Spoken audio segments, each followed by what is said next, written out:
Hello my beautiful hammerheads and welcome back to another Black Library review, part 24, Blacktalon, First Mark. I just finished the audiobook and it's the second time I have listened to it. The first time was as it was released back in 2018. So I went back to this audiobook because Games Workshop will release I forgot, maybe it's a series or just an episode of Neve Blacktalon on Warhammer Plus. And I thought, okay, let's go back. There are two short stories of Neve. I haven't read those yet, but yeah, Blacktalon First Mark. What can I say about this book?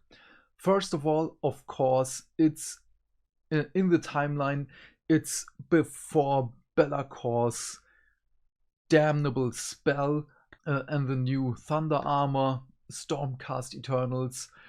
So I like this story. It's not the best work of Andy Clark. It's pretty straightforward. That's not a bad thing. So this is a book if you're in a mood for just something enjoyable to read. You don't want to go into fully, oh, I have to look at every detail mode, then this is a book for you. The audiobook is narrated by Emma Gregory, which of course, as usual, is amazing. I have nothing to add to Emma Gregory. The only thing in the narration is, it was a time in which basically no one knew how to say the name of a certain city in Gur. And it's pretty bad how she says it. In my mind, she says Excelsis instead of Excelsis. But that's okay. Because as I've said, no one knew back then how to pronounce the name. So I let it slide. It's also pretty funny. My takeaway from this story is, first of all, with Neve Blacktalon, the Knight Zephyros was introduced to the Stormcast Eternals, so basically the assassin type, the solo hunters of the Stormcasts, and she is the first one. The story begins with Neve chasing a sorcerer of Tzeentch. And she has a companion, Tarion, a Knight Venator, so the Stormcast dude with wings and bow, and a Storm Eagle as a pet. I really love the relationship. They are best friends, and I want to see more of this. Of course, we have many publications by the Black Library in which the characters have a best friend, but this one has a light-hearted feel to it. This was one of the first novels in which they're discussing that the death of a Stormcast is meaningless. There is no real sacrifice behind it, as they are laying down their lives for the mortals in the mortal realms, but they're coming back, and it kind of devalues their deaths a little bit. They have a pretty mature relationship in which Andy Clark also writes this like with children's stories. Neve has a condition. She fears that the Tzeentch sorcerer cursed her. And Taryn is concerned about her condition. And she's like, oh no, I'm not a child in a story. Which she will not tell anyone until it's too late, blah blah blah. He really says it and just pokes other authors with a stick. So hey, don't do this, it's stupid. And yes, it's stupid. And she does the mature thing in which, I want to tell you, I don't have the words right now, please wait for it. I love this part. We need more mature relationships like this. Of course, it's a platonic relationship between these two, because there are warriors, there are stormcast, but please, more of this. I totally forgot this, by the way, because, well, yeah, it's been 4 years. So, Tarion, of course, wants to help his best friend. So he goes out into the wildlands of Gur. And this is something in hindsight, because with the season of war right now, with all the knowledge we have accumulated of Gur, this book hits a little different. It's pretty obvious that Andy Clark had more information about Gur than we back in those days. And it shows, because the first time I have read this book, it was like, oh yes, Gur. Wow, the realm of beasts. And yeah, and it's just, oh, if you're not the hunter, you are the prey, and this and that. And it felt pretty bland back then.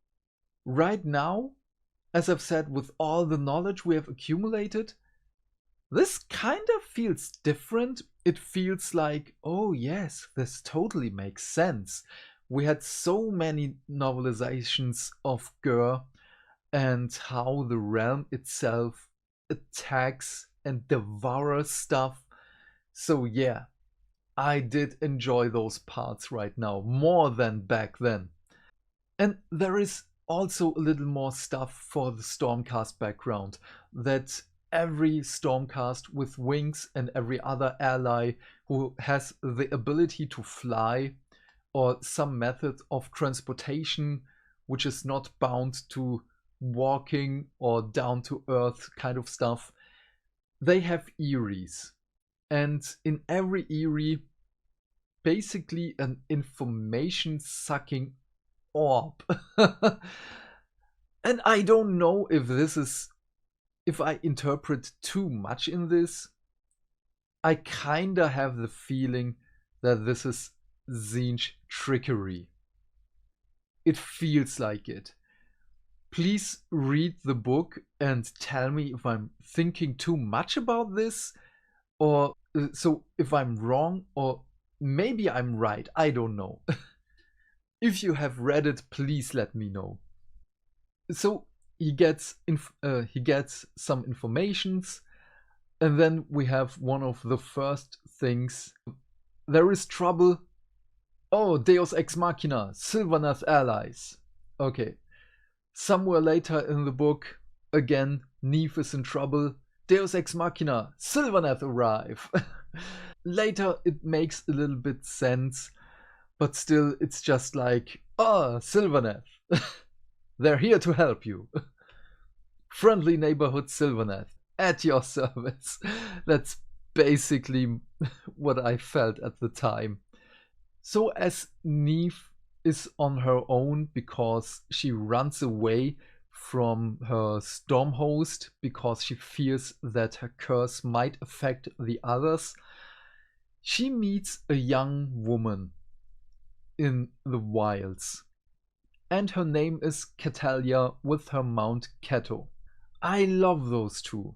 And it's pretty obvious that Andy Clark tries to get something like in the 40k books with the killer greeting or warding, basically, in which I can't remember what the sign is. Maybe the twin-tailed comet. I don't know how they're doing it. I already forgot. I'm sorry. And so Cathalia is basically, every time she wants to ward her thoughts and feelings from chaos, she does the symbol, and Neve just imitates it, and because it's so ingrained in her. So Catalia has her own reasons why she is in the wilds all alone, and both of them are hunting a Nurgle sorcerer. I won't go into details because I love the background for both of those, but all the while their relationship is more like mother-daughter, with Neve as the mother, of course, as she is, I don't know how many maybe 100 years old, and Cathalia as her daughter, and it just evolves from, okay, Cathalia is not harmless, she's not defenseless, but I will take care of her. And this just goes through the book, and with trust issues and how they build their trust with each other. I love those parts. So basically, the best parts of Blacktalon First Mark is the relationship of Neve and Tarion, and Neve and Cathalia. A few moments ago I told you about the Sylvaneth. There is also again a relationship with Neve and a branch witch. And this would be a big spoiler. I can't tell you why they have a relationship. And I also enjoyed this relationship. I really, really liked it. So as I've said, at first the Sylvaneth have a feeling of they're just there to rescue our heroes. But after a while, Andy Clark just pulls it off and integrates them as a very big part of the story. So my only gripes are, as I've said at the beginning, the story is pretty straightforward. We have at the beginning the Tzeentch sorcerer, and Andy Clark could have done more with the curse, because it gets pretty much in the first quarter of the novel. It's like, oh no, it's not the Tzeentch curse, it's something else. And he could have built it up more with that. And just at the end of the novel, maybe the last 3 minutes from the audiobook, it gets picked up again. So hopefully a second Neve book. I want a second Neve Blacktalon book just because of that. But I wanted to see more of the Tzeentch curse throughout the book. He addresses the problem with some gaps in the story at the end himself. So I bow before you, Mr. Clark. But that does not excuse that there are gaps in the story. Maybe there is a bigger plan for the future, but it's been 4 years now.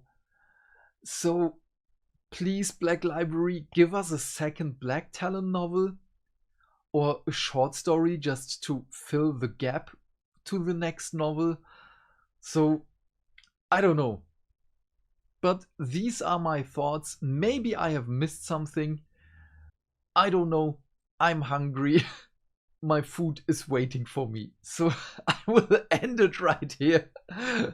What are your thoughts about this book? Please leave your thoughts and questions in the comment section down below. I am keen to know what you have to say. And while you're down there, please do all the YouTube stuff, because hitting buttons is fun. Have a great day, my friend. Stay fantastic. Stay hydrated. And I will see you in the next video. Bye!